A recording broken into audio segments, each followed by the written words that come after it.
మాట్లాడితే బడుగు బలహీన వర్గాల కోసం పనిచేస్తామని మొసలికన్నిటి ఉపన్యాసాలు దంచే కాంగ్రెస్ పార్టీ తెలంగాణ రాష్ట్రంలో అధికారంలోకి వచ్చినాక ఏం చేస్తుందో తెలుసా?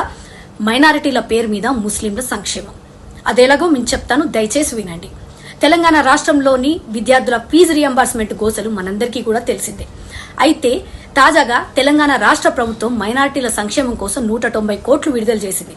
అందులో మైనార్టీ విద్యార్థుల స్కాలర్షిప్ల కోసం 17,70,00,000 స్టడీ సర్కిళ్లకు 62 లక్షలు, ఫీజు రియంబర్స్మెంట్ కి 59 కోట్లు, అలాగే ఓవర్సీస్ స్కాలర్షిప్ల కోసం 29,50,00,000 రూపాయలు, మొత్తంగా 106,80,00,000 విడుదల చేసింది.